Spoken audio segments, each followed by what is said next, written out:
السلام عليكم ورحمة الله وبركاته. الحمد لله نحمده ونستعينه ونستغفره ونؤمن به ونتوكل عليه ونعوذ بالله من شرور أنفسنا ومن سيئات أعمالنا من يهده الله فلا مضل له ومن يضلل فلا هادي له وأشهد أن لا إله إلا الله وحده لا شريك له وأشهد أن محمدا عبده ورسوله أما بعد.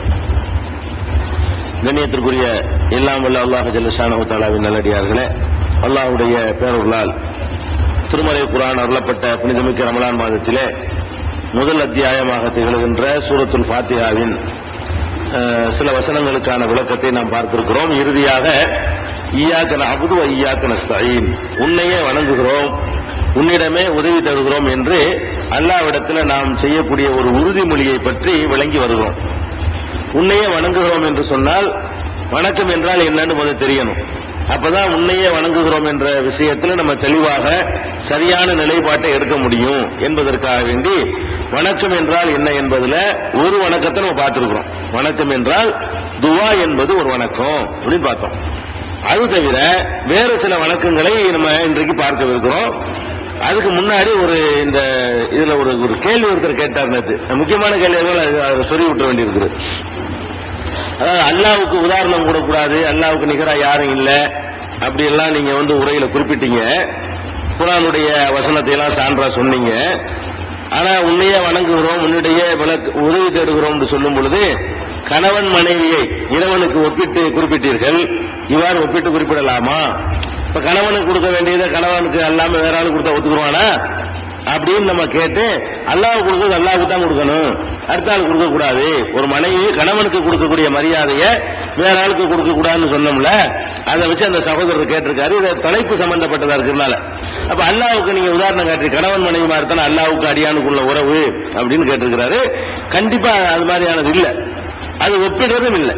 ஒப்பிடுறதுன்னு சொன்னா அல்லாஹ் கணவன் மாதிரி அடியான்லாம் மனைவி மாதிரின்னு சொன்னாதான் ஒப்பிடுறதாகும். ஒரு கணவன் நீ படைக்காம இருக்கும் பொழுதே உனக்கு இவ்வளவு உரிமை உனக்கு இருக்குன்னு சொன்னா, அதை விட படைச்சவனுக்கு எவ்வளவு உரிமை இருக்கு அப்படின்னு தான் நம்ம சொன்னோம். ஒப்பிடுதல் அல்ல. அற்பமான ஒரு உரிமை இல்லாத ஒருத்தனை இவ்வளவுக்கு தனக்கு மனைவி கட்டுப்படணும்னு நினைக்கிறான்னு சொன்னா, அப்ப படைச்ச இறைவனுக்கு எவ்வளவு இருக்கும் அப்படின்னு சொல்வது இருக்கிறத இறைவனை மனுஷனுக்கு ஒப்பிடுறது ஆகாது. எல்லா வகையிலும் மேம்பட்டவன். சாதாரண அற்பமானதுக்கெல்லாம் இப்படி செய்யறியப்பா நீ அல்லாஹ்வுக்கு செய்யலாமான்னு கேட்கிறோம். இப்படி கேட்பது என்பது அல்லாஹ்வுக்கு உதாரணம் காட்டியதாக அமையாது என்பதற்கு திருமறை குர்ஆன்லயே ஆதாரம் இருக்கிறது.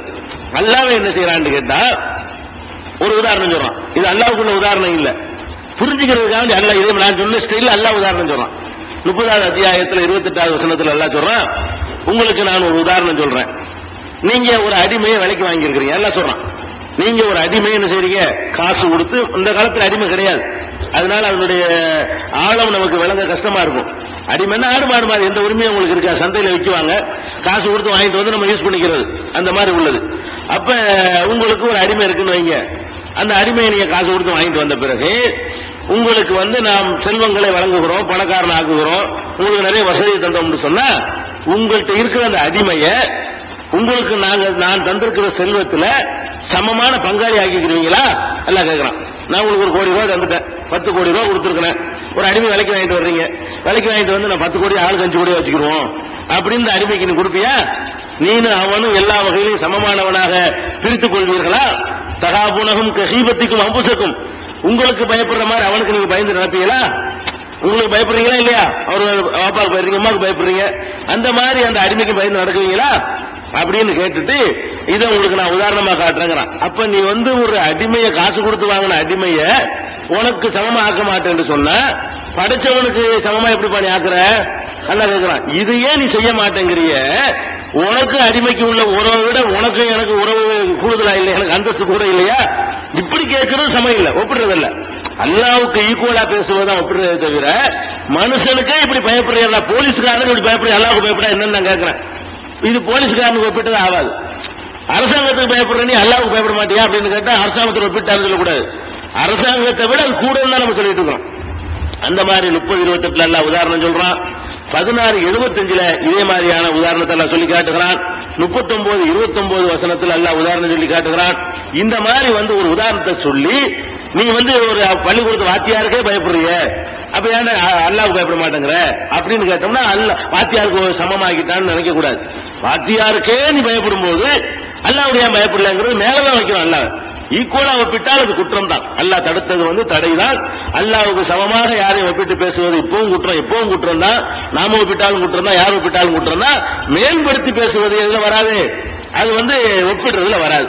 இன்னும் சொல்ல போனா இந்த கணவன் மனைவி மேட்டரை நபி ஸல்லல்லாஹு அலைஹி வஸல்லம் அல்லாஹ்வுக்கு இந்த உதாரணத்தை சொல்லி ஒப்பிட்டு பேசியிருக்கிறாங்க. எப்படி ஒப்பிடுறாங்கன்னு கேட்டா, இஸ்லாத்துல ஒரு ஒரு விபச்சார குற்றத்தை நிரூபிக்கிறதா இருந்தா 4 சாட்சி வேணும், ஐ விட்னஸ் வேணும், நேரடியா பார்த்திருக்கணும். ஒரு பெண் இந்த மாதிரி தப்பா போயிட்டான்னு சொன்னா 4 பேர் நாங்க கண்ணால அதை பார்த்தோம். ஒரு ஆம்பளை இந்த மாதிரி தப்பா நடத்தையில் ஈடுபட்டான்னு சொல்வதா இருந்தா 4 பேர் சொல்லணும். 3 பேர் சொன்னாங்கன்னா 3 பேருக்கு 80 கசேரி கொடுக்கணும். பதிலுக்கும் சமானின ஜெல்தா 80 கசேரி கொடுங்கள் சூரத்து 100 எல்லாம் சொல்லி காட்டுறான். 4 பேர் பார்த்தா தான் வெளியவே சொல்லணும். அப்பதான் கவர்மெண்ட் தண்டிக்கை. 3 பேர் போய் சொன்னான்னு வைங்க, நாங்க 3 பேர் பார்த்தோம்னு அவனுக்கு தான் அடி விடும். இஸ்லாமிய சட்ட பிரகாரம் விபச்சாரம்ங்கிற குற்றத்தை சொல்வதாக இருந்தால், இந்த மாதிரி ஆம்பளை மேட்ரு பொம்பளை மேட்ரு அடுத்த ஆள் மேல பேசுறதா இருந்தால் அதிகபட்சமா எவ்வளவு இருக்கணும், குறைஞ்சபட்சமா 4 சாட்சி, 10 இருக்கலாம் 20 இருக்கலாம். 4க்கு குறையாம சொன்னாதான் அரசாங்கம் ஏத்துக்கிறேன். 4க்கு குறைய கொண்டு வந்தார்களே ஆனால் அவர்களுக்கு கசையடி கொடுக்கப்படும். ரசூல் ஸல்லல்லாஹு அலைஹி வஸல்லம் சில சஹாபாக்கள் ஆயிஷா நாயகி மேல பழி சுமத்துற விஷயத்துல 3 பேர் தான் அது சொன்னாங்க. அதனால 3 பேருக்கு என்ன பண்ணாங்க, கசையடி கொடுத்ததற்கெல்லாம் சான்றுகள் இருக்கிறது. இந்த சம்பவம் வந்த உடனே சாது ரலியல்லாஹு அன்ஹு அவர்கள், சாது இப்னு முஆத் அன்சாரிகளுடைய தலைவர், ரசூல் ஸல்லல்லாஹு அலைஹி வஸல்லம் மதீனாவுக்கு வரதுக்கு முன்னாடி அந்த மக்களுக்கு அவர்தான் தலைவரா இருந்தார். இஸ்லாத்தை ஏற்றுக்கொண்டாரு. அன்சாரிகளுக்கு ஒரு முக்கியமான தலைவர். அவர் என்ன பண்றார், ரசூலுல்லாஹ்ட்ட என்னங்க அநியாயமா இருக்குது, ஒருத்தன் தன்னுடைய மனைவியை தப்பான ஒரு நிலையில காண்கிறான், கண்டா 4 பேர் கூட்டி காட்டுவானா, 4 சாட்சி கொண்டு வர சொல்லி எல்லாம் சொல்றானு, இது வேற ஆட்களுக்கு வேணா சரியா வரலாம். கட்டிய கணவன் மனைவி இந்த மாதிரி தப்பான நடத்த ஈடுபடும் போது நேரம் பார்த்துட்டான்னு சொன்னா 4 பேர் கூட்டிட்டு வருவானா, தலையை சீவானா, 4 இருந்து சீவத்தான் செய்வ, 4 பேர் கூட்டிட்டு வர மாட்டேங்கிறார் அவரு. அவங்கள்ட்ட ஏற்று கல்வி கேட்கிறார். இந்த சட்டத்தை அடுத்த ஆளுகளுக்கு நீங்க சொல்றது சரியா இருக்கலாம், ஒரு கணவன் மனைவி இந்த மாதிரி நிலையில பார்க்கும் பொழுது அப்படிலாம் அது செய்ய மாட்டானே, 4 பேர் கூட்டிட்டு காட்டிட்டு இருப்பாங்க, இன்னும் அவனுக்கு கவனமா இருக்கு அப்படின்னு சொல்லி அவர் கேட்ட உடனே ரசூல் ஸல்லல்லாஹு அலைஹி வஸல்லம் சொல்றாங்க, கொண்டு உருவாக்குறாரு அவரு. அப்ப ரசூல் ஸல்லல்லாஹு அலைஹி வஸல்லம் சொல்றாங்க, சாது ரொம்ப ரோஷக்காரரா இருக்க பாத்தீங்களா, சாதுடைய ரோஷத்தை பார்த்து நீங்கள் ஆச்சரியப்படுகிறீர்களா, இவர் என்ன பெரிய ரோஷம், ஆனா அதிகரும் மின்ஹு, நான் அதுக்கு மேல ரோஷக்காரன், இவர் என்ன பெரிய ரோஷம், உன்னையோட எனக்கு ரோஷம் இருக்குப்பா அப்படின்னு சொல்லிட்டு ரசூலுல்லாஹ் சொல்றாங்க, வல்லாஹு அதிகர் மின்னி, அல்லாஹ் எனக்கு மேல ரோஷக்காரன். இது இந்த மேட்டரை ஒப்பிட்டு சொல்றாங்க, அல்லாஹ் ரோஷக்காரன். அதனால ரோஷத்தை ஒப்பிடும் பொழுது மனுஷனுக்கு ரொம்ப ரோஷம் எதுல வருமோ அது உதாரணம் சொல்வதுதான் பொருத்தமா இருக்கும். ரோஷம் எதுல வரும், தொழில உங்க கடையில நீங்கள அவன் பங்காளி ஆகலன்னா ரோஷம் வராது. இந்த வீடு 2 பேரும் கட்டணை ஆகலன்னா ரோஷம் வராது. இந்த பொம்பளைக்கு 2 பேரும் புருஷன் ஆகலன்னா ரோஷம் வந்துடும். எதுல ஒரு மனுஷனுக்கு ரோஷம் வரும், எதுல பங்காளி ஆக்கினா ரோஷம் வரும் கேட்டா வேற எதுலயும் ரோஷம் வராது. இந்த பேனா 2 பேருக்கும் சொந்தமாம்ல, அது பணம் இருக்கு போய் 2 ரோஷம் வருதுங்களா, ரோஷம் வராது. அந்த மாதிரி பார்ட்னரை சேர்த்தாங்கன்னா ரோஷம் எங்க வரும், ஒரே ஒரு விஷயத்துல மனுஷனுக்கு ரோஷம் வரும். அதுக்காக வேண்டி சொல்லி உனக்கு ஒரு ரோஷம் வருது, ஒரு சாதாரணமா ஒரு மகரை கொடுத்து கல்யாணம் பண்ணி சோறு கொடுக்கறதுனால உனக்கு ரோஷம் இருந்தா உன்னை படைச்சு பராமரிக்கிற ரப்புக்கு எவ்வளவு ரோஷம் இருக்கும். இது புகாரியில இந்த ஹதீஸை நீங்க பார்க்கலாம். புகாரில இதை நான் டிஜிட்டல் டைரி கேள்வி கேட்டதுனால இப்பதான் எடுத்தேன். டிஜிட்டல் டைரி எடுத்ததுனால நம்பர் கரெக்டா சொல்ல இயலாது. 105வது பாடத்துல 47வது ஹதீஸ் தான் அந்த டிஜிட்டல்ல காட்டும். அதனால அந்த 105ஆம் பாடத்திலிருந்து 70 கரெக்டா நம்பர் சொல்லுவாங்க. இப்போ உள்ள தமிழ் புகாரில் உள்ள நம்பருக்கு கஷ்டமா இருக்கும். சரி, ஆக புகாரில் இந்த ஹதீஸ் இருக்கிறது, இன்னும் நிறைய நூல்கள் இருக்கிறது. இது இந்த கேள்விக்கான பதில். மறுபடியும் போயிருவோம். அதனால உதாரணம் காட்டி பேசுறது அல்லாஹ்வுக்கு கணவன் மனைவி ஒப்பிடவில்லை. கணவனுக்கு மனைவிட்ட ஒரு உரிமை இருக்குமானால் அதை விட கோடி மடங்கு உரிமை அல்லாஹ்வுக்கு அடியான்ட்டு இருக்குன்னு சொல்வது ஒப்பிடுவது ஆகாது. அல்லவா அந்த மாதிரி ஸ்டைல ஒப்பிடுறாங்கிறதுக்காக வேண்டி இந்த தகவல். அடுத்து என்னன்னு கேட்டா, இந்த வணக்க வழிபாடுகள்ல அடுத்த மேட்டர் என்னன்னா, அல்லாஹ் தந்திருக்கிற அருட்கொடைகளுக்கு நன்றி செலுத்துதல். நன்றி செலுத்துதல் என்பது ஒரு வணக்கம். அல்லாஹ் நான் உனக்கு ஏதாவது தந்திருந்தேன் சொன்னா அதற்கான நன்றி எனக்கு தான் செலுத்தணுமே தவிர வேற ஆளுக்கு செலுத்தக்கூடாது. வேற ஆளுக்கு செலுத்தினா நீ அவரை வணங்குறேன்னு அர்த்தம், அது இபாதத்து பண்றேன்னு அர்த்தம். அப்படிங்கிற கருத்துப்பட அல்லாஹ் ரப்புல் ஆலமீன் சொல்றான். அப்ப நன்றி செலுத்துதல் என்பது எப்படி அந்த இது வணக்கமா இருக்கிறதோ பிரார்த்தனை, அதே மாதிரி நன்றி செலுத்துதல் என்பதும் மார்க்கத்தில் வணக்கமாக சொல்லப்படுகிறது. அந்த வணக்கத்துக்குள்ள நுழைவதற்கு முன்னாடி நன்றி செலுத்துவதை பற்றி சில விவரங்களை முன்னாடி தெரிஞ்சுக்கணும்.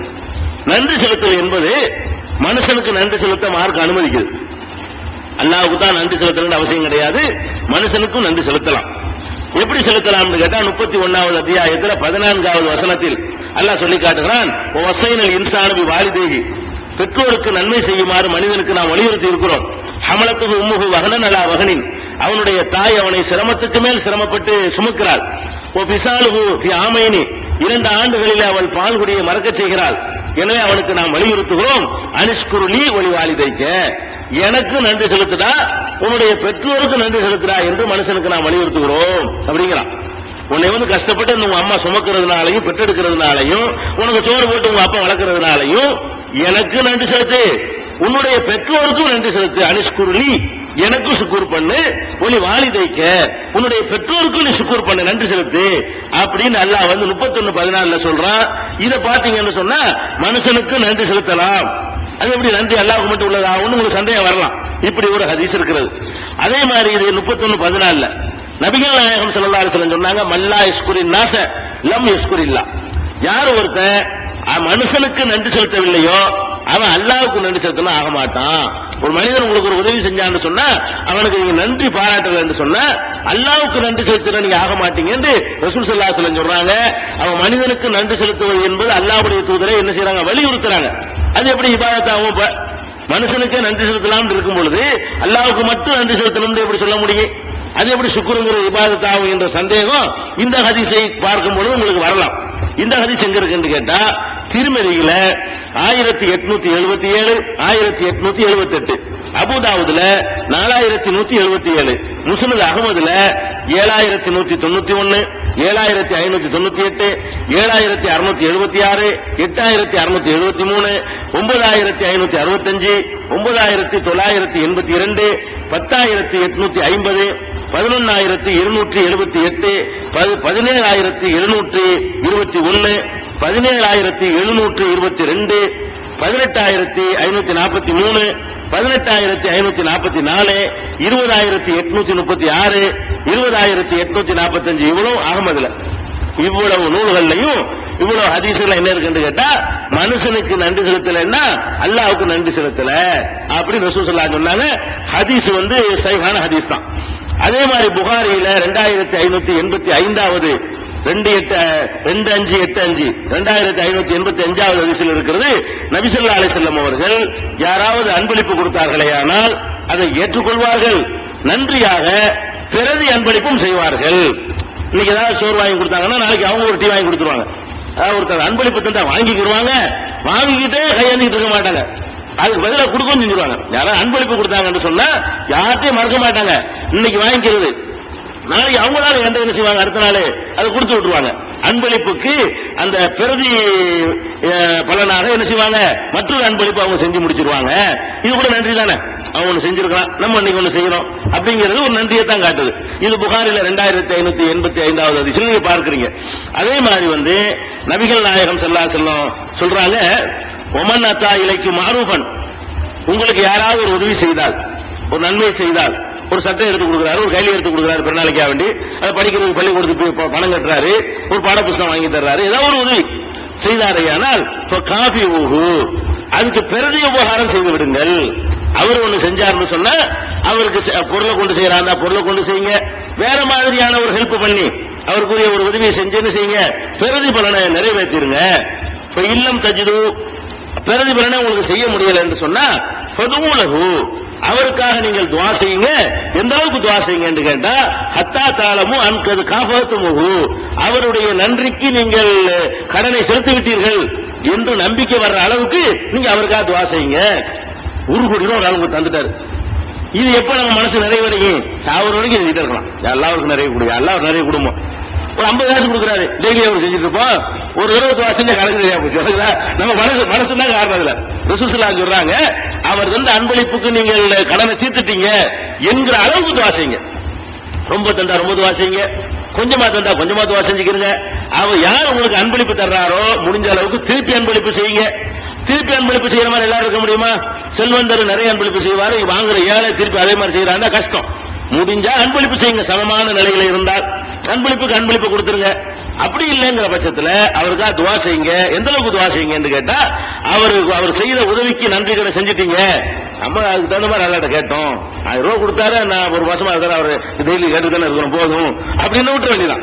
அந்த மாதிரி அவர் நினைவு வச்சுட்டு என்ன செய்யணும், நன்றி கடன் செலுத்துங்கள் என்று ரசூல் ஸல்லல்லாஹு அலைஹி வஸல்லம் சொன்னாங்க. நசையில 2520, முஸ்னத் அகமதுல 5445, 5448, 5832 ஆகிய ஹதீஸ்களாக இடம்பெற்றிருக்கிறது. இதுவும் சரியான ஆதாரப்பூர்வமான ஹதீஸ் தான்.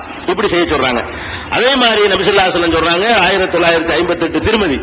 அதுல என்ன இருக்குன்னு கேட்டா, மன் சுனிய இலைஹி மாரூஃபுன், யாருக்காவது ஒரு நன்மை யாராவது செய்தார்களேயானால், எனக்கு ஒருத்தர் உதவி செய்து விட்டாரேயானால், உங்களுக்கு ஒருத்தர் உதவி செய்து விட்டாரேயானால், காலனி பாயிலிஹி, அப்படி செய்தவரை நோக்கி இவர் திருப்பி சொன்னாரேயானால், என்ன செய்தார்னா ஜஸாக்கல்லாஹு கைரா, ஜஸாக்கல்லாஹு கைரா என்று சொல்வாரேயானால் ஃபக்கத் அப்லக பிஸனா, அதை பாராட்ட வேண்டிய இடத்தில் பாராட்டி விட்டார், அதுக்குரிய பிரதிபலனை செஞ்சுட்டார்னு அர்த்தம்.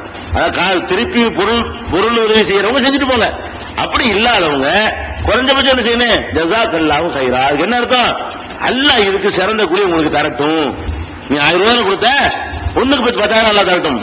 சிறந்த கூலினா என்ன, ஒண்ணுக்கு 10, ஒண்ணுக்கு 700.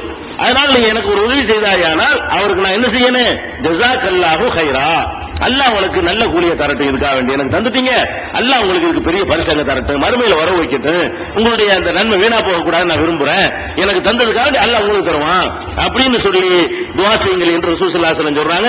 திருமதி 1958. இது என்ன விளங்குதுன்னு கேட்டா, மனிதனுக்கு நன்றி செலுத்துவதை பற்றி இந்த வசனங்கள் எல்லாம் சொல்லுது. மனுஷனுக்கு நன்றி செலுத்தணும். அதே நேரத்தில் குர்ஆன்ல பல வசனங்கள் இருக்கிறது, அல்லாஹ்வுக்கு தான் நன்றி செலுத்தணும் இருக்கிறது.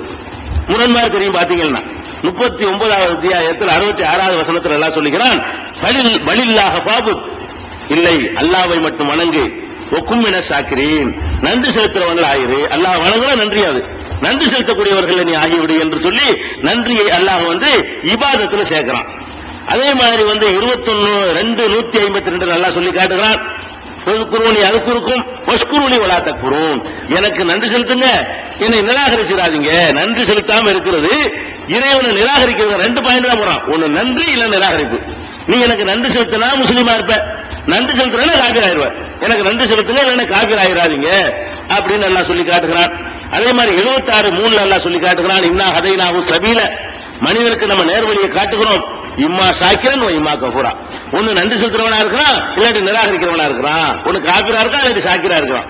நன்றி செலுத்துறவனா இருக்கிறான், நன்றி செலுத்தலன்னு வைங்க அவன் காபிருன்ற அளவுக்கு வருது. அப்ப நன்றிங்கிறது தனக்கு உரிய ஒரு சொந்தம் கொண்டாடக்கூடிய ஒன்றாக இருக்கிறது.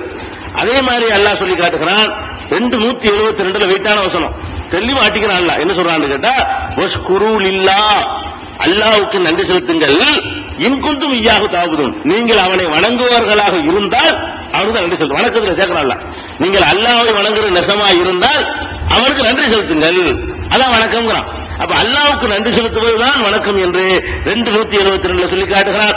அதே மாதிரி 27:40 சொல்றான், ஒமன் சக்கர பைன்னமா யஷ்குரு நஃப்ஸிஹி, யார் ஒருத்தன் நன்றி செலுத்துகிறானோ அவன் தனக்கே செலுத்திக் கொள்கிறான். என்ன அல்லாஹ் திருப்பி தானே வாங்க போறான் நன்றிக்கு. உமன் கபர, யாரு நிராகரிக்கிறானோ அல்லாஹ்வுக்கு தேவை கிடையாதுங்கிறான். சக்கரவுக்கு எதிர்ப்பதமா கபரங்கிறத கொண்டு வர்றான், சுக்குருக்கு எதிர்ப்பறமா குஃபுருங்கிற வார்த்தையை, நிராகரிப்புங்கிற வார்த்தையை அல்லாஹ் இந்த வசனங்கள்லாம் யூஸ் பண்ணுவதில் இருந்து என்ன விளங்குதுன்னு கேட்டா, சுக்குரு நன்றி என்பது அல்லாஹ்வுக்கு மாத்திரம் செய்யணும் அப்படிங்கிறது விளங்குது.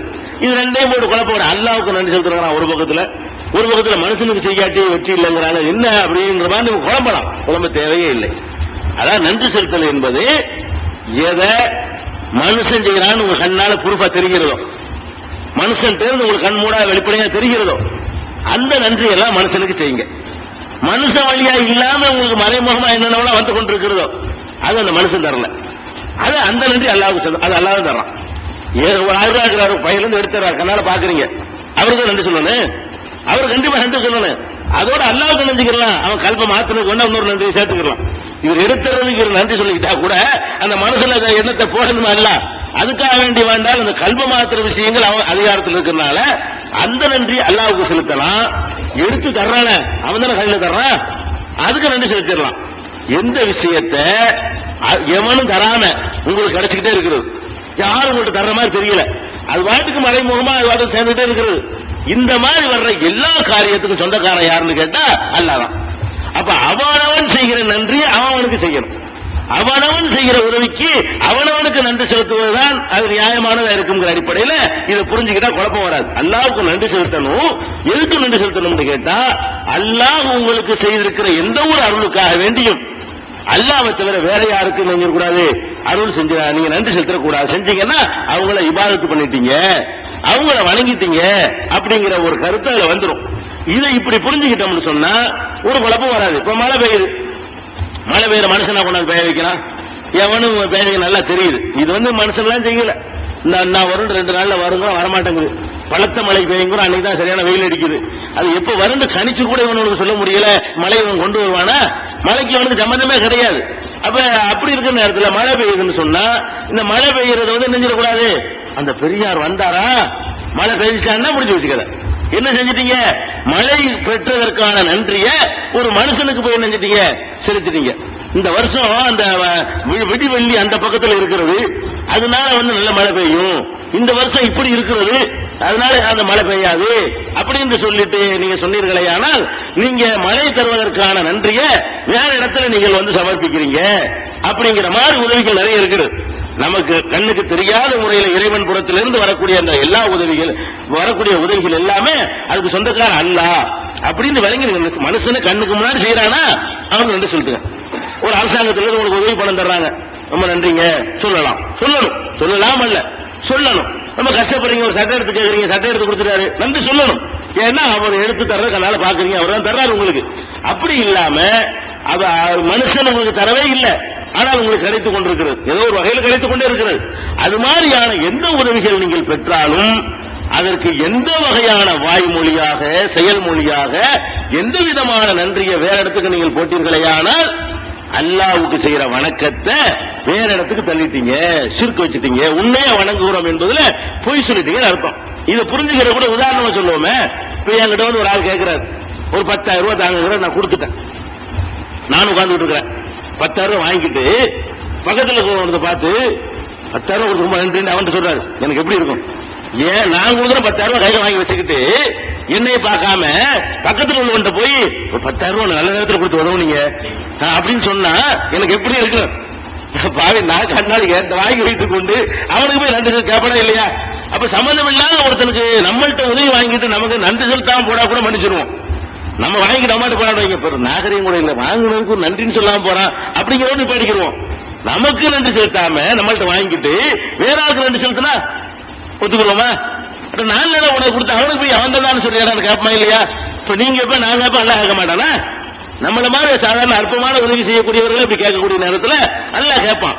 நம்ம என்ன பண்றோம்? இன்னைக்கு ஒரு குழந்தை பிறக்குது, குழந்தை பிறந்தா இவன் என்ன செய்யறான்? 10 வருஷமா கல்யாணம் பண்ணி பிள்ளை இல்லாம இருக்கும். இவனா ஒரு கிறுக்குத்தனமா, நான் ஒரு ஆண்டவரே நீங்க தான் பிள்ளைய தரணும் சொல்லியிருப்பான். அவனுக்கு அந்த குழந்தை பெற வேண்டிய டைம் பிக்ஸ் பண்ணிருப்பான். அல்ல அந்த டயத்துல சொல்ல குருகார பணம்பல விழுந்த கதையாக அவனுக்கு என்ன செய்யறேன்? குழந்தை பிறகு இப்ப 1,00,000 பேர் சொல்றான், எல்லாத்துக்கும் குழந்தை பிறக்கிறது இல்ல. லட்சத்துல ஒருத்தனுக்கு பிறக்குதுன்னா என்ன அர்த்தம்? அந்த அவனுக்கு உரிய நேராது, இவன் யார்ட்டையும் கேட்காட்ட கூட அந்த குழந்தை பிறந்துடும். அதாவது உருவான நேரத்தில் என்ன செய்யறேன்? உருவாகிடும். உருவான என்ன செய்யறான் தெரியுமா? அந்த குழந்தை அவர் தான் கொடுத்தாருன்னு சொல்லிட்டு அவருக்கு நன்றி செலுத்துறான். குழந்தைக்கு மொட்டை அடிக்கிறான், அங்க கொண்டை வச்சு மொட்டை அடிக்கிறான். பிள்ளை தூக்கிட்டு போய் என்ன செய்யறான்? தர்காவை கொண்டு போய் வச்சு என்ன செய்யறான்? மொட்டை அடிக்கிறான். அதுக்கு அங்க கொண்டே காணிக்க போடுறான், அங்க வச்சு பேரை சூட்டுறான், நாகூர் பிச்சைன்னு பேர் வைக்கிறான். நாகூர்ல இருந்து பிச்சையை கொடுத்துட்டாராம். இந்த குழந்தைய நாகூரார் நினைஞ்சிட்டாரு, பிச்சையா நமக்கு தந்துட்டாருன்னு சொல்லி அல்லாஹ் தந்திருக்கிற ஒரு செய்திக்கு நாகூர் பிச்சைன்னு பேரை வச்சு வேற ஆளுக்கு நன்றி செலுத்தினா நீ யாரை வணங்குற? இப்ப நன்றி செலுத்தல அவன் தந்தது, புள்ளைய தந்தது, அவர் நன்றி செலுத்து எப்ப செய்யணும்? புள்ளை இல்லாம இருக்குமா நாவராடருடைய ஒடியாந்து இந்த அந்த புள்ளை ஒன்று வச்சுக்க அப்படின்னு கொடுத்தாருன்னா அவருக்கு நன்றி செலுத்து. இது எப்படி அல்லாஹ் தர்றான்? உன் கண்ணுக்கெல்லாம் தெரியாத விதத்தில் அவன் உருவாக்குறான். அது அல்லாஹ் செய்யற வேலை தான். இந்த மாதிரி நம்ம கண்ணுக்கு புலனுக்கு எட்டாத வகையில என்னென்ன உதவிகளை எல்லாம் நம்ம பெறுகிறோமோ அது எல்லாத்துக்கும் உரிமையாளன் அல்லாஹ் தான். அந்த விஷயத்தை நீங்க வேற ஆட்களுக்கு நன்றி செலுத்தினீர்களே ஆனால் அது குற்றம். நீங்கள் அவனை வணங்கல, அவனுக்கு செய்கிற இபாதத்தை நீங்கள் மறுக்கிறீர்கள். அதாவது அல்லாஹ் செய்திருக்கிற உதவிக்கு அல்லாஹ்வுக்கு நன்றி செலுத்துவது வணக்கம் அர்த்தம். வெறும் நன்றி நீங்க சொல்லக்கூடாது. அல்லாஹ் செய்திருக்கிற உதவிக்கான நன்றியை அல்லாஹ்வுக்கு மட்டுமே செலுத்துவது வணக்கமாகும். அந்த வணக்கம் என்னவா இருக்கலாம்? ஒரு சுப்ஹான் அல்லாஹ்னு சொல்லுகிற வணக்கமாக இருக்கலாம், ஒரு நேர்ச்சையாக இருக்கலாம், ஒரு ஆட்டை அறுத்து தர்மம் செய்கிறேன் என்பதாக இருக்கலாம். அல்லாஹ் எனக்கு இந்த உதவி செய்து விட்டானே, ஆனால் ஒரு 100 ஏழைக்கு சோறு கொடுக்கிறேன் என்பதாக இருக்கலாம். நன்றி பல வகையான நன்றிகள் இருக்கிறது. நன்றியுடைய எந்த வகையா இருந்தாலும் சரிதான், அந்த நன்றி யாருக்கு சொந்தம்? எவன் தந்தால் அவனுக்கு தான் சொந்தம். தராத ஒருத்தனுக்கு அந்த நன்றியை சுமத்தக்கூடாது. இது ரொம்ப சிம்பிளான ஒரு விஷயம். நல்லா விளங்குது, எனக்கு விளங்குது, உங்களுக்கு விளங்குது. நம்ம செய்த உதவிக்கு வேற இடத்துல நன்றி செஞ்சான்னா கோவம் வருது. ஆனால் அல்லாஹ் நம்ம அளவற்ற அல்லாஹ் இருக்கிற காரணத்தினால சின்ன பிள்ளைக்கு புரிகிற மாதிரி ஒன்னையா சொல்றான். அட சோறு நான் தான் தந்தேன், சோத்துக்கு எனக்கு நன்றி செலுத்துறாங்களாம். மழையை நான் தானே ஒன்னா சொல்லி காட்டுறான். இது சொல்ல தேவையே இல்லை. இது சொல்லாட்டா கூட நம்ம நேரத்தில் நடந்து ஆகணும். நமக்குள்ள அறிவை கொண்டு நம்ம வழங்கிக்கலாம். இதுக்கே அவனுக்கு போய் நன்றி செலுத்தணும். இது அல்லாஹ்வோட வந்திருக்கலாம். அல்லாஹ் வந்ததுக்கு அவரோட மனுஷனுக்கு போய் நன்றி செலுத்த அப்படின்னு நீங்க நான் எல்லாரும் வழங்கிக்கலாம். ஆனா விளங்காதவர்கள் இருக்கிறதுனால அல்லாஹ் கருணை கொண்டு என்ன செய்யறான்னு கேட்டா, பச்சை குழந்தைக்கு புரிகிற மாதிரி ஒன்னா சொல்றான் பாருங்க. 172 அல்லாஹ் சொல்லி காட்டுகிறான்.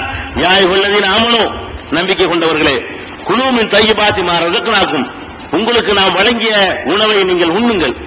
நாம் உங்களுக்கு வழங்கிய உணவை உண்ணுங்கள். உஸ்குருலில்லாஹ், அல்லாஹ்வுக்கு நன்றி செலுத்துங்கள்.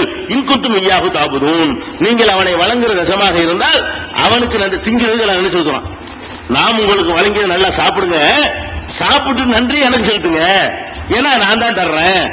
ஒரு ஆள் உங்களுக்கு அரிசி வாங்கி தரலாம், அரிசி வாங்கி தந்ததுக்கான நன்றி நீங்க அவருக்கு செலுத்தலாம், அதுவும் முடிஞ்சு போச்சு. ஆனால் அதை உற்பத்தி பண்ணி மலையை இறக்கி தானியங்களை அதை முளைக்க செய்து அது மார்க்கெட்ல கிடைக்க செய்யுது, இந்த வேலைகளை யார் செஞ்சா? அல்லாஹ் செய்யறாங்க இல்லையா? அதுக்கு தான் அல்ஹம்துலில்லாஹ்னு சொல்ல, அதுக்கான நன்றி அல்ஹம்துலில்லாஹ். அது திங்கிறதுக்கான நன்றி என்னது? எல்லா புகழும் அல்லாஹ்வுக்கு நன்றி செலுத்தணும் இல்லையா? அந்த மாதிரி நன்றி செலுத்துங்கள் என்று 172 அல்லாஹ் சொல்லி காட்டுகிறான். 114 அல்லாஹ் சொல்லி காட்டுகிறான். ஃபகுலு மிம்மா ரஸககுமுல்லாஹ், அல்லாஹ் உங்களுக்கு வழங்கியதை ஹலாலன் தய்யிபன், ஹலாலாக அனுமதிக்கப்பட்ட நிலையில, தூய்மையாக இருக்கும் நிலையில நன்றாக உண்ணுங்கள். நல்லா சாப்பிடு. நான் உனக்கு தந்திருக்கிறத நல்ல வகை வகையா சாப்பிடு. என்ன வகை வகையா சாப்பிட்டாலும் அந்த சாப்பிட்டதற்கான நன்றி எனக்கு சேரணும். வஸ்குரு நிஅமத்தல்லாஹ், அல்லாஹ்வாகிய எனது அருட்கொடைக்கு நீ நன்றி செலுத்த வேண்டும். தின்னுட்டு சொல்றாங்க, நல்லா தின்னுன்னு சொல்லிட்டு தின்னுட்டு எவனுக்கு நன்றி செலுத்தக்கூடாது. என்ன செய்யணும்? வஸ்குரு நிஅமத்தல்லாஹ், அல்லாஹ்வாகிய என்னுடைய நியமத்துக்கு நன்றி செலுத்தி, இன்குந்தும் இய்யாஹு தஅபுதூன், நீங்கள் அவனை வணங்குவது உண்மையாக இருந்தால் நீங்க அவனுக்கு தான் தின்ற பிறகு நன்றி. திங்கிறது அவனுக்கு தான் சொந்தம். அது தந்தது அவன் தான். அந்த நாக்கு ருசி, அந்த ருசியை உன் நாக்குல வச்சது அவன் தான். அதை செமிக்க வச்சது அவன் தான். உள்ள இறக்குறது அவன் தான். உள்ள போய் அரைக்கிறது அவன் தான். அரைச்சி தள்ள வேண்டியது தள்ளுறது, எடுக்க வேண்டியது எடுக்கிறது அது அவன் தான். எல்லாம் அவன் தான். எவ்வளவு செட்டப்பில் இருக்குல்ல. இவ்வளவு செய்கிற அல்லாஹ்வுக்கு நீங்க என்ன செய்யுங்க? நன்றி செலுத்துங்கள் என்று 114 அல்லாஹ் சொல்லி காட்டுகிறான். அதே மாதிரி 14:7 சொல்லி காட்டுகிறான். லயின் ஷகர்தும் அதன ரப்புக்கும் லயின் ஷகர்தும் லஅஸீதன்னக்கும், நீங்கள் நன்றி செலுத்தினீர்களேயானால் நான் உங்களுக்கு அதிகப்படுத்தி தருவேன். உலகின் கபர்த்தும், நிராகரிச்சீங்கன்னு சொன்னா இன்னும் அதாபில ஷதீத், என்னுடைய அதாபு கடுமையானது. அப்ப நியமத்துகளை செய்கிற நியமத்துகளுக்கு நன்றி செலுத்தினா கூட தருவேன். நான் எதுக்கு அவனுக்கு நன்றி செலுத்தணும் அப்படின்னு சொன்னா என்னுடைய எப்படி கடுமையா இருக்கும் சொல்லி நியமத்துகளுக்கு நன்றி செலுத்துற விஷயத்தை தனக்கு சொந்தம், ரிஸ்க்குக்காக நன்றி செலுத்துவது தனக்கு சொந்தம் அல்லாஹ் சொல்லி காட்டுகிறான். 14:37 அல்லாஹ் சொல்லி காட்டுகிறான். இப்ராஹிம் அலைஹிஸ்ஸலாத்து வஸலாம் அவர்கள் தம்முடைய மனைவியையும் ஹாஜர் அம்மா அவர்களையும் அவங்களுடைய மகன் இஸ்மாயிலையும் கொண்டு போய் பாலைவன பெருவழியில, பாராங்கிற பெருவழியில கொண்டு விடுறாரு. அங்க மக்காவெல்லாம் இப்ப உருவாகல, அல்லாஹ்வுடைய கட்டளை பிரகாரம் அங்க கொண்டு விடுறாரு. அது நமக்கு தெரிஞ்ச சம்பவம். விடும்போது அல்லாஹ்ட்ட ஒரு துஆ செய்றாரு. என்ன துஆ செய்றாருன்னு கேட்டா, ரப்பனா, எங்கள் இறைவா, இன்னி அஸ்கந்து மின் துர்ரியத்தி, என்னுடைய சந்ததிகளை, என்னுடைய வழித்தோன்றல்களை நான் குடியமர்த்தி இருக்கிறேன். விவாதின் கைரி தி ஸரஇன், எந்த ஒரு பயிர் பச்சைகளும் இல்லாத இந்த பள்ளத்தாக்கில கொண்டாந்து குடியமர்த்தி விட்டேன். இந்த பைத்திக்கல் முஹர்ரம், புனிதமிக்க உனது ஆலயம் இருக்கக்கூடிய இடத்துல ஆதம் அலைஹிஸ்ஸலாம் ஏற்கனவே கட்டிட்டாங்க, அது சிதிலம் அடைஞ்சு போயிருக்கிறது. அதனால அந்த இடம் அங்கதான் இருக்கிறது. புனிதமிக்க உனது ஆலயம் இருக்கிற இடத்துல நான் குடியமர்த்தி விட்டேன். ரப்பனால் யுகீமுஸ் ஸலா, அவர்கள் தொழுகையை நிலைநாட்டுவதற்காக குடியமர்த்தி இருக்கிறேன். அங்க ஒரு ஊர் உண்டாகணும், மக்கா உண்டாகணும், காபாவுல மக்கள் எல்லாம் தொழுவணும். அதுக்காக வேண்டி நான் முதல்ல எழுப்பப்பட்ட ஆலயத்துக்கு புத்துயிர் தரணும் என்பதற்காக வேண்டி நான் குடியமர்த்தி இருக்கிறேன். எனவே ஃபஜ்அல் அஃபீதத்தம் மினன் நாஸி தஹ்வி இலைஹிம், மனிதர்களுடைய உள்ளங்கள்ல சில பேருடைய உள்ளங்களை இவர்களின் பக்கம் திருப்பி விடு. ஏன்னா ஒண்ணுமே விளையாதுங்க. விளையாதுன்னா என்ன செய்ய? திங்கணுமே. அங்க கோதுமை விளையாது, ஒண்ணுமே விளையாது, பாலைவனம். தண்ணி வசதி கிடையாது. அப்ப அங்க உள்ளவங்க வாழ்வதா இருந்தா என்ன செய்யணும்னு கேட்டா மக்களை வந்து அந்த பக்கம் திருப்பணும். சில பேருடைய உள்ளங்கள் அந்த பக்கம் திருப்பி வை. ஒரு ரிசுக்கும் தமராத், கனிவர்க்கங்கள் அவர்களுக்கு நீ ரிசுக்கா கொடுன்னு இப்ராஹிம் அலைஹிஸ்ஸலாம் அவர்கள் துஆ செய்யறாங்க. அதனால இன்னைக்கு உலகத்தினுடைய அந்த காஞ்ச பகுதிக்கு வந்து உலகத்தினுடைய மக்கள் எல்லாம் திருப்புறான். 20 லட்சம் பேர் ரமலான் அன்னைக்கு பாத்தீங்கன்னா 20 லட்சம் பேர் இருக்காங்க, இன்னைக்கு கூடி இருக்காங்க. அந்த அளவுக்கு அல்லாஹ் வந்து மக்களை திருப்புறான். அது இப்ராஹிம் அலைஹிஸ்ஸலாம் சொல்றாங்க, ஒரு ரிசுக்கும் தமராத், இந்த கனி வர்க்கங்களை அவர்களுக்கு உணவளிப்பாயாக, அல்லஹும் யஷ்குரூன், அவங்க உனக்கு நன்றி செலுத்திடுவாங்கல்ல அப்படிங்கிறாரு. அந்த உணவுக்கு நன்றி அவங்க தான் செலுத்தணுமா, அவங்களுக்கு நெருங்க மட்டும் கூட அவங்க உனக்கு செய்ய வேண்டிய செஞ்சிருவாங்க, நன்றி செலுத்துவாங்க அப்படின்னு சொல்லி 14:37 இப்ராஹிம் அலைஹிஸ்ஸலாம் அவர்கள் ரிசுக்குக்கான நன்றி அல்லாஹ்வுக்கு தான் என்று அவர்கள் அதை சொந்தம் கொண்டாடி சொல்லி இருக்கிறார்கள் என்பதை பார்க்கிறோம். 29வது அத்தியாயத்தில் 17வது வசனத்தில் அல்லாஹ் சொல்லி காட்டுகிறான், இன்னல்லதீன தாபுதூன மின் தூனில்லாஹ், அல்லாஹ்வை விட்டுவிட்டு நீங்கள் யாரை வணங்குகிறீர்களோ அவர்கள் லா யம்லிகுன லக்கும் ரிஸ்கா, உங்களுக்கான ரிஸ்குக்கு அவர்கள் உரிமை படைத்தவர்களாக இல்லை. ஃபபுத்தகு இந்தல்லாஹி ரிஸ்க், அல்லாஹ்விடத்தில் நீங்கள் உங்களுடைய ரிஸ்கை உணவை தேடுங்கள். வஅபுதுஹு, அவனை வணங்குங்கள். வஷ்குரு, அவனுக்கு நன்றி செலுத்துங்கள். ரிஸ்க் அவன்கிட்ட தேடுங்க, அவன் தந்தவன் அவனை வணங்குங்க, அவனுக்கு நன்றி செலுத்துங்க. இலையை துரிஜவுன்னு சொல்லி ரிஸ்குக்கு வந்து நன்றி செலுத்துறது யாருக்குங்கிறான், அல்லாஹ்வுக்கு தான் செலுத்தணும். இதெல்லாம் சின்ன விஷயம், எல்லாத்துக்கும் விளங்குறது, அதை சொல்லி காட்டுகிறான். அதே மாதிரி வந்து 34, 29, 17 34:15 சொல்லி காட்டுகிறான், குலூம் ரிஸ்க் ரப்பிக்கும், உங்கள் இறைவனுடைய ரிஸ்கை நீங்கள் உண்ணுங்கள். வஷ்குருலஹு, அதுக்கு நன்றியும் செலுத்துங்கள். நான் தந்த ரிஸ்க்கு என்ன செய்யணும், ஒரு கனி வருதா, ஒரு பழம் வருதா, புதுசாக உணவு வருதா, யாராச்சும் கொண்டு தந்தாங்கன்னா அது ரெட்ட நன்றி ஆயிரும். இந்த சில விஷயத்துக்கு 2 நன்றி வரும். நம்ம முதல்ல சொல்லி காட்டின ஒரு ஆயத்து, தாய் தந்தையருக்கு நன்றி செலுத்துமாறு சொல்லும் போது அல்லாஹ் என்ன செய்யறான்னா, எனக்கு நன்றி செலுத்தும், வாப்பா அம்மாவுக்கு செலுத்துகிறான்ல, எதுல சொல்றான், 31:14 ஏற்கனவே சொன்னமே, அதுல அல்லாஹ் என்ன சொல்லி காட்டுறான்னு கேட்டா, உன்னுடைய தாயார் கஷ்டப்பட்டு உன்னை சுமக்கிறாள், கஷ்டப்பட்டு பெற்றெடுக்கிறாள், உன் தகப்ப உனக்காக உழைச்சு பாடுபடுறான், நான் வந்து உனக்கு வந்து நான் படைக்கிறேன், அதனால என்ன செய்யணும்னு கேட்டா உன்னுடைய பெற்றோருக்கும் நன்றி செலுத்து, எனக்கும் நன்றி செலுத்துக்கிறான். பெற்றோருக்கு எதுக்கு நன்றி, சுமந்த கஷ்டத்தை தாங்கி சுமந்ததற்காக வேண்டி, சுமந்த பிறகு பாலூட்டியதற்காக வேண்டி, பாலூட்டிய பிறகு அந்த சின்ன பிள்ளைகளை செய்யற அந்த சேட்டைகளை சகித்துக் கொள்வதற்காக வேண்டி, நமக்காக உழைப்பதற்காக வேண்டி, நமக்காக அவர்கள் பாடுபட்டு பொருள்களை திரட்டுவதற்காக வேண்டி, நமக்காக பல தியாகங்களை அவர்கள் செய்கிற காரணத்திற்காக வேண்டி பெற்றோருக்கு நன்றி என்பது அங்க அவங்களுடைய பங்கு இருக்குது. அதுக்கு நீ செய். படைச்சது புரோகிராம் நான் தான் பண்ணிருக்கிறேன், அதுக்கு எனக்கு நன்றி சொல்லு. நான் தானே உன்னை கருவில உண்டாக்குறேன், கருவில உண்டாக்கி வைக்கிற வேலையை நான் செய்யற காரணத்தினால அதுக்கு நீ எனக்கு நன்றி, எனக்கு செலுத்துரு. உன்னுடைய தாய் பாலை கொடுக்குறா, அதுக்கு நன்றி அவளுக்கு. அந்த பாலை சுரக்க வச்சது நான், அதுக்கு நன்றி எனக்கு. ரெண்டு மிக்ஸ் ஆகுது பாருங்க. அவள் சுமக்கிறா, அதுக்கு நன்றி வந்து என்னது, அவளுக்கு உரியது. தூக்கி சுமக்கிறாள்ல கருவறையில, சுமக்கிறதுக்காக நன்றி அவளுக்கு உரியது. எத்தனை கருவறை இருக்கு, எல்லா கருவறையும் சுமக்குதா, எடுக்க சொல்றாங்களே, சரிப்பட்டு வராதுங்கிறாங்களே, அந்த கருவறையில சுமக்கிற மாதிரி செட்டிங் பண்ணு நான், அந்த நன்றி எனக்கு. அப்ப 2 பேருக்கு சம்பந்தம் உள்ள விஷயமாக இருந்தால் பிரிச்சு அவனுக்குரிய நன்றி அவனுக்கு கொடுத்துடணும். ஒரு ஆள் சூப்பர் பிரியாணி ஆக்கி உங்களுக்கு தர்றாரு, தர்றவருக்கு நன்றி செலுத்தலாம்.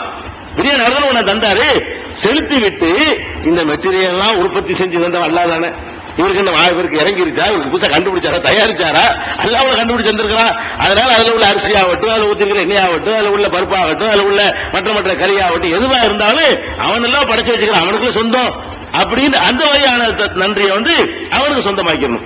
அதுக்குதான் அல்லாஹ் சொல்லி காட்டுறான். அதாவது குலூம் ரிஸ்க் ரப்பிக்கும், உங்கள் இறைவனுடைய ரிஸ்கை நீங்கள் சாப்பிடுங்கள், வஷ்குருலஹு, அவனுக்கு நன்றி செலுத்துங்கள் என்று 34:15 அல்லாஹ் சொல்லி காட்டுகிறான். நம்ம அடிக்கடி ஓதுகிற யாசின் சூராவுல கூட இந்த கருத்துப்பட அல்லாஹ் சொல்லி காட்டுறான். 36வது அத்தியாயம் யாசின் 33, 34, 35 சொல்றான், ஆயத்துல்லஹுல் அர்லுல் மைத்தா, வறண்டு போன பூமி இருக்கு பாருங்க, வறண்டு காஞ்சி பாலைவனமா போச்சு, அந்த பூமியே இவர்களுக்கு ஒரு எடுத்துக்காட்டாக இருக்கிறது. அதுல என்ன செய்யறோம்னு கேட்டா, அஹியை நாக, அதுக்கு நாம் உயிர் ஊட்டுகிறோம். வறண்டு போச்சு பாலைவனமா இருக்கிறது, மழை கொட்டும், ஒன்று கொட்டும், பளிச்சுன்னு செழிப்பா மூஞ்சா மாறிடும், அப்படி செழிப்பு வச்சு வச்சு போயிடும். பூமியுடைய மூஞ்சில் என்ன செய்யணும், அப்படி ஒரு கலர் வந்துருதுல, அதுக்கு வந்து நம்ம செழிப்பை உண்டாக்குகிறோம். அஹ்ரஜ்னா ஹப்பன், அதிலிருந்து தானியங்களை நம்ம உற்பத்தி பண்ணுகிறோம். மின்ஹு யாக்குலூன், அது நல்லா இவர்கள் சாப்பிடுகிறார்கள். வஜஅல்னா ஃபீஹா ஜன்னாத்தின் மின் நகீலின் வஅனாபின், அதுல பேரிச்சி திராட்சை தோட்டங்களை எல்லாம் நாம் அமைத்திருக்கிறோம். ஃபஜ்ஜர்னா ஃபீஹா மினல் உயூன், அதுல ஏராளமான ஊற்றுக்கண்களை எல்லாம் உடைச்சி இருக்கிறோம். இதெல்லாம் எதுக்கு செஞ்சிருக்கிறோம்னு கேட்டா, லியக்குலு மின் சமரிஹி, அந்த கனிகளை எல்லாம் நல்லா இவங்க சாப்பிட்டுக்கிறதுக்காக நான் செஞ்சிருக்கிறேன். எதுக்கு செஞ்ச உனக்கு, நீ திங்கிறதுக்கு தான் அப்படி விளை பண்ற, மழை இறக்குனதுல இருந்து கனிகளை உற்பத்தி ஆக்குறதுல இருந்து எல்லாம் எதுக்கு செஞ்சிருக்கிறேன்னு கேட்டா, நீங்களும் திங்கிறதுக்கு தான் செஞ்சிருக்கிறேன்னு சொல்லிவிட்டு அவளா எஸ்குருவோம், நன்றி சொல்ல மாட்டாங்க, தின்னுபிட்டு நல்லா கேட்கிறான், இவ்வளவு உலகா செஞ்சிருக்கிறேன்னு அப்பலா எஸ்குருவோம், அவள் ஏக்குழுவின் சமரிகி உமா அமிலத்துக்கு ஐதீகம், அப்பலா இஸ்குரூன், இவர் நன்றி செலுத்த மாட்டார்களான்னு சொல்லி 36, 35 அல்லாஹ் ரப்பல் ஆலமீன் கேட்கிறான். அப்ப நம்ம செல்வம் பணம் திடீர்னு ஏழையா இருந்தான், முசாபிரா இருந்தான், பார்த்தா பயங்கர பணக்காரனா போயிட்டான். எப்படி நமக்கு தெரியாது, அவன் தான் கொடுக்குறான். அறிவை கொண்டு சம்பாதிக்கிறானா? செல்வம் ஒருத்தனுக்கு குவியுது என்று சொன்னா அறிவை கொண்டோ இன்னொருத்தனுடைய உதவிகளை கொண்டுலாம் எவனும் செல்வம் தான் ஆகுறது கிடையாது. எத்தனை பேருக்கு பணக்கார சொந்தக்காரன் ஒருத்தர் இருப்பான், அவன் என்ன செய்வான், கஷ்டப்படுறான், இந்த 2 லட்சம் ரூபாய் தொழில் பண்றாமா, 3வது நாள் வந்து முடிஞ்சிருச்சுருவான். பணத்தை கொடுத்து தொழில் பண்றதுக்கு பணம் கொடுத்தா தொழில் அல்லா கொடுக்கணும்ல, அவன் இடத்தை உள்ளார கொண்டு போயிட்டு விட்டு முதல்ல கொடுத்தீங்க எல்லாம் முடிஞ்சு போச்சு, அப்படி போட்டா அப்படி பண்ணாலும் அப்படின்றாங்க. எவனையும் பணக்காரனாக முடியும் நம்ம பாக்குறோம். எத்தனை பேர் வந்து பெட்டி தீர் ஓடுறான்னு வெட்டி விடுவாங்க, கடையில நீக்கி விட்டுருவாங்க. அவன் அந்த கடையை வலிக்கிறாங்க பணக்காரனாயிருவான். எவனை கடை விட்டு நீக்கிறாங்களோ அவன் என்ன செய்வான், 10 வருஷத்துக்கு பிறகு அவன் வந்து முதலாளி கடை வலிக்க தெரியலன்னு கேட்பான். ஒரு சம்பளத்துக்கு லாயக்கிலன்னு விரட்டி விட்ட ஒருத்தன் இவன் கடையை வேலை பாக்குற கண்ணால பாக்குறல இல்லையா? அப்ப ரிஸ்க்குங்கிறது யாருடைய வேலை? அல்லாஹ் தான் தர்றாங்கிறது நல்ல கண்ணுக்குமையா நமக்கு தெரியுதுங்க. எத்தனை பேர் அறிவாளிகள் இருக்கு பாருங்க உலகத்துல. அறிவாளி பூரா ஏழையத்தான் இருப்பானு. 95%. 5% அறிவாளி தான் என்ன செய்வான்? அறிவாளி தான் பாருங்க, ஆலிம் எடுத்துக்கிறங்க, அறிவாளிமாங்க அவங்க, புலவர்னு எடுத்துக்கிறங்க, அவன் அறிவாளிமா தன்னைங்க. இவனோட தொழிலாம் என்ன? எல்லாம் புகழ்ந்து காசாங்கிறது. அவன் சுயமா சம்பாதிச்சு தொழில் அந்த அறிவை பயன்படுத்தி பணம் சம்பாதிக்கிறதா அறிவு தீர்மானிக்காது. ஆனாவுக்கு அடுத்தது தெரியாது, அவன் பணக்காரனா இருப்பான். கூட்டம் தெரியாதுங்க, கூட்டம் கணக்கு தெரியாது, அவர்கள் கோடீஸ்வரரா இருப்பாங்க. ஒரு திட்டமிடுதல் தெரியாது, அவன் அப்படியே கல்வை திருப்பிட்டு அது வாட்டு கொட்ட ஆரம்பிச்சோம். இந்த பக்கம் போங்கடான்னு மனசை மாத்தி விட்டான்னு சொன்னா அது வாட்டு வந்து குவிங்க என்னென்று செய்ய அவனுக்கு செய்ய குறைஞ்சா பரவாயில்ல நினைப்பான். வந்து நிக்கிறாங்க, கடை அடைக்க முடியலையே, 11 மணியாச்சும் ஒண்ணு போக மாட்டேங்கிறாங்கிற அளவுக்கு என்ன செய்ய எல்லாம் மோதும் கூட்டம். அது வாட்டு கொட்ட நினைச்சுதான் வைங்களேன், அவன் அப்படி மாத்தி விடுறது கல்புகளை எல்லாம் நல்ல கண்ணால தெரிகிறது. அறிவு உள்ளவன்லாம் ஏழையா இருக்கிறான், அறிவு இல்லாத எல்லாரும் பணக்காரன் அறிவு நினைக்க கூடாது. அறிவு இல்லாதவர்களும் பணக்காரன் இருக்காங்களா இல்லையா? அறிவு உள்ளவர்கள் கொஞ்சம் பேர் இருக்கிறாங்க, அறிவு இல்லாதவர்கள், பெரிய தீர்மானம் இல்லாதவர்கள், பரிசீலனை மேலானவர்கள், எந்த ஒண்ணுக்கு லாயக்கு இல்லைன்னு பள்ளிக்கூடத்தில் நிறுத்தி விடப்பட்டவர்கள், நீ ஒண்ணுக்கு உதவ மாட்ட, இதுக்கு லாயக்கு மாண்மைக்க போடா அப்படின்னு சொன்னவனெல்லாம் என்ன செஞ்சிருக்கலாம், பெரிய பெரிய ஒரு கோடீஸ்வரனா மாறின காட்சிகள்லாம் கண்ணால் பார்த்து கொண்டிருக்கிறோம். அதனால அல்லாஹ் செல்வம் அதையா தந்துட்டான்னு சொன்னா அதுக்கு நன்றி மௌலிது ஓதுவதில்லை. என்ன செய்யறான், பணம் வந்தவன ரசூல்லா பள்ளி மௌலிது ஓது, ரசூல்லா கொடுத்தாங்க உனக்கு செல்வத்தை. பணம் வந்தவன சாவலிங்க ஆண்டவருக்கு நீ ஒரு கடையாரத்து கொடுத்தா அவர் அவனுக்கு பணத்தை கொடுத்தாரு. நல்ல அல்லாஹ் தந்ததுக்கு நீ எப்ப அடுத்தாலும் வந்து செலுத்துறீங்க? அல்லாஹ் தான் தரலாம், நல்லா தெரியுதா இல்லையா? அப்ப கண்ணுக்கு முன்னால் நமக்கு தெரியுது இந்த ரிஸ்க்குகளுக்கு சொந்தக்காரன் அல்லாத யாரும் எந்த ஒரு முயற்சினாலே ஒருத்தனை பணம் ஒருவேளை சோறு போட முடியுமே தவிர யாரையும் பணக்காரனாலும் ஆக்க முடியல. அதனால பாக்கணும், இது ஒரு விஷயம். அதுக்கப்புறம் சில ஆட்கள் என்ன இருப்பான், நல்ல அறிவை கொடுத்திருப்பான். இந்த அறிவு கொடுத்தவன மமதையில வந்துட்டு என்ன செய்யக்கூடாது, அறிவுக்கான நன்றி வேற ஆளுக்கு செலுத்த காட்சி நம்ம பாக்குறோம். அறிவுக்கு பரீட்சையில பாஸ் ஆகிட்டு வந்துட்டு அவன் படிச்சு பாஸ் ஆகிறான், அல்ல அந்த அறிவை கொடுத்திருக்கான். அவன் கல்லுக்கு மேல கை கட்டி தோப்பு கண்ணம் போடுவான். இவன் படிச்சு பாஸ் ஆனதுக்கு எதுக்கு நன்றி செலுத்துறான்? படிச்சு பாஸ் ஆனா நான் ஒரு ஆண்டவரே நான் மார்க் வாங்கி நல்ல மார்க் வாங்கி விட்டால் நான் உங்களுக்கு அது செய்யறேன், பிள்ளையாரே எங்களுக்கு இதை செஞ்சுட்டா 101 தேங்காய் உடைக்கிறேன், 108 தேங்காய் உடைக்கிறேன்.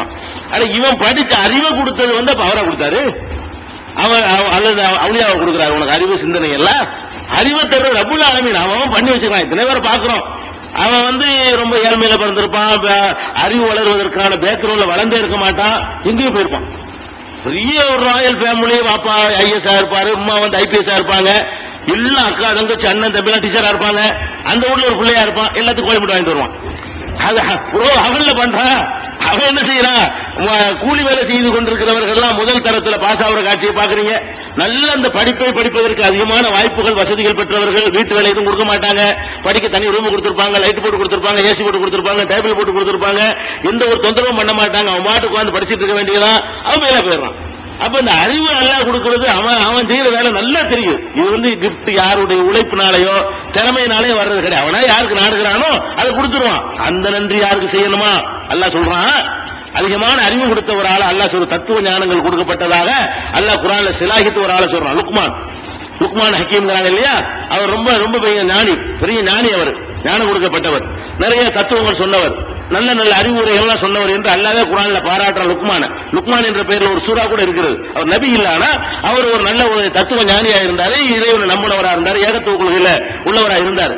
அவரை பற்றி அல்லாஹ் சொல்லும் பொழுது வலக்கத் ஆத்தைனா லுக்மானுல் ஹிக்மா, லுக்மானுக்கு ஞானத்தை கொடுத்தோம், ஹிக்மத்தை கொடுத்தோம். அறிவு ஹிக்மத்துனா ஞானம், அறிவு, அது கொடுத்தோம், கல்வியை கொடுத்தோம்.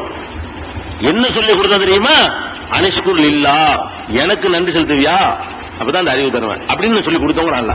நன்றி அறிவை தர்றாங்க, அறிவுக்கான நன்றி யாரும் செலுத்தனே? நமக்கு அல்ல அறிவை தந்துட்டான், சிந்தனை தந்துட்டான்னு சொன்னா இல்ல அல்ல இது நீ தான் சொந்தக்காரன், இது எவனுக்கு உரிமையை நான் கொடுக்க மாட்டேன், இந்த அறிவுக்கு என்னுடைய வாத்தியாரோ எனக்கு படித்து தந்தவர்களோ வேற எவனும் காரணம் கிடையாது, அல்ல நீதான் இது காரணம் அப்படின்னு சொல்லி இதனுடைய நன்றிகளை பூரா அல்லாஹ்வுக்கு செலுத்தணும் என்பதை இந்த வசனத்திலிருந்து சொல்லி அல்லாஹ் 31:12 சொல்லி காட்டுகிறான். இது அறிவுக்கு செலுத்துற நன்றிகள், ரிசுக்கு செலுத்துற நன்றி. இந்த அறிவு ரிசுக்கு இல்லாம எவ்வளவோ பாக்கியங்கள் அல்லாஹ் தர்றான் நமக்கு. ஒவ்வொரு பாக்கியத்தையும் சொல்லி சொல்லி அல்லாஹ் என்ன செய்யறான்னா, இதுக்கு சொந்தக்காரன் நான் தாங்க, எனக்கு தான் நன்றி செலுத்தணும்.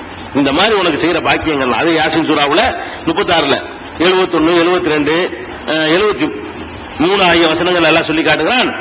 அவலம் இரவண்ணா கலக்குனாலகும் இம்மா அமிலத்து ஐதீனா, நம்முடைய கைகளால் தயார் செய்து அன்ஆமன் கால்நடைகளை இவர்களுக்காக நாம் படைத்திருக்கிறோம், என் கையால நீங்கள் கால்நடை படைச்சிருக்கிறேன் அப்படிங்கிற அல்லாஹ் முதல் கால்நடைய முதல் செட்டப் அல்ல நேரடியாக தான் படைக்கிறான். ஆதம் அலைஹிஸ்ஸலாத்தை என் கையால் படைச்சிருந்தான் சொல்லி காட்டுறான். இப்லீஸ் அல்லாஹ் சொல்லும் பொழுது ஏண்டா மாமனாக்க அன் தஸ்ஜுத லிமா கலத்து பி யதைய, என்னுடைய கையால் நான் ஒரு ஆளை படைச்சிருக்கும் பொழுது அவருக்கு ஏன்டா நீ பணியை மறுக்கிறாய் என்று இப்லீஸ் அல்லாஹ் கேட்டான். என் கையால படைச்சேன்னு ஆதம் அலைஹிஸ்ஸலாத்தை சொல்றான். ஆதம் அலைஹிஸ்ஸலாம் மட்டும் அல்லாஹ் கையால படைக்கல, 6 மாடு கழுத குதிரை கூட அல்லாஹ் செஞ்சான் கையால தான் படைச்சான், அவன் கையால தான் படைச்சிருக்கிறான். என்ன சொல்றான்னு கேட்டா இம்மா அமிலத்து ஐதீனா, நம்முடைய கையால் தயாரித்திருக்கிறோம், கால் நானே நேரடியா தயாரிச்சிருக்கிறேன். அல்லாஹ் தயாரிக்க ஒண்ணுதான் தயாரிப்பான், அப்புறம் அது வளரும். சந்ததி இனப்பெருக்கம் அவனுக்கு மட்டும் தான் செய்ய முடியும். அவன் படைக்கிற படைப்புல மட்டும்தான் இனப்பெருக்கம் ஆகும். மனுஷன் படைக்கிற படைப்புல ஒன்னொன்னு இந்த மைக்கை நம்மளா திருப்பி படைக்கணும். ஒரு மைக்கை படைச்சு இன்னொரு குட்டி போடும்னு சொல்லி அல்லாஹ் நமக்கு படைக்க முடியாது. அல்லாஹ்வுக்கு மட்டும் தான் அது முடியும்.